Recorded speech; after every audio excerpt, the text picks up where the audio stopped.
বন্ধুরা তোমাদের সকলকে ইউটিউব বাঙালি চ্যানেলে স্বাগত জানাই। যারা এখনো চ্যানেলটি সাবস্ক্রাইব করনি অবশ্যই সাবস্ক্রাইব করে নেবে। আজকের এই ভিডিওতে আমি তোমাদের দেখাবো মোবাইল থেকে তোমরা কিভাবে ম্যানুয়াল কাস্ট সার্টিফিকেট থেকে ডিজিটাল কাস্ট সার্টিফিকেট করবে।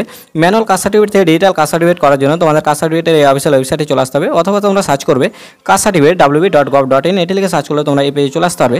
এই পেজে আসার পর ডান দিকে তোমরা কয়েকটি অপশন পাবে, এর মধ্যে তোমরা দেখতে পাবে ব্যাকলগ সার্টিফিকেট। এই ব্যাকলগ সার্টিফিকেটে তোমরা ক্লিক করবে, তারপরে তোমরা তিনটে অপশন দেখতে পাবে। এরপরে তোমরা উপরে যে অপশনটি আছে দেখবে apply for digitise certificate for SC/ST OBC, এখানে তোমরা ক্লিক করবে।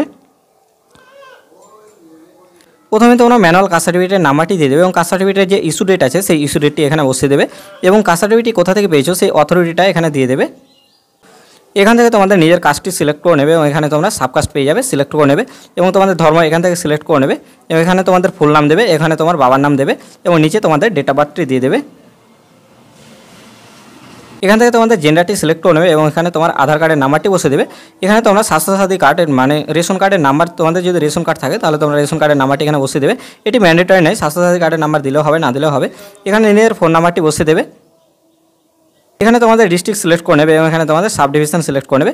নিচে তোমাদের পুলিশ স্টেশন পেয়ে যাবে, সিলেক্ট করে নেবে এবং এখানে তোমাদের পোস্ট অফিসের নামটি লিখে দেবে এবং নিচে তোমরা দুটি অপশন পাবে, ব্লক অথবা মিউনিসিপ্যালিটি। তোমরা যেটি হবে তোমরা সিলেক্ট করে নেবে। এরপরে তোমরা জিপি অথবা ওয়ার্ডের নাম, জিপি মানে হচ্ছে পঞ্চায়েত, তোমরা সিলেক্ট করে নেবে। এখানে তোমাদের ভিলেজের নাম দিয়ে দেবে এবং এখানে তোমার পিনকোডটি দিয়ে দেবে। তোমরা নিচে দুটো অপশন পাবে ফটো আপলোড করার। প্রথমে তোমরা যে অপশনটি পাবে তোমাদের কাস্ট সার্টিফিকেট মানে ম্যানুয়াল কাস্ট সার্টিফিকেটের ফটোটি তোমাদের আপলোড করতে হবে। এখানে 100 কেবির মধ্যে JPG ফরম্যাটে আপলোড করতে হবে এবং এই সাইডে তোমরা নিজেদের অ্যাপ্লিকেন্ট ফটো মানে নিজের ফটোটি এখানে আপলোড করে দেবে 50 কেবির মধ্যে JPG ফরম্যাটে এবং এখানে এই ক্যাপচা কোডটি ফিল আপ করে তোমরা বসিয়ে এখানে সাবমিটে ক্লিক করে দেবে। সাবমিটে ক্লিক করার পরে তোমাদের অ্যাপ্লিকেশনটি হয়ে যাবে এবং অ্যাপ্লিকেশন নাম্বারটিও পেয়ে যাবে। এরকম আরও ইনফরমেটিভ ভিডিও পেতে তোমরা চ্যানেলটি অবশ্যই সাবস্ক্রাইব করে নেবে এবং ভিডিওটিতে একটি লাইক করে দেবে। ধন্যবাদ।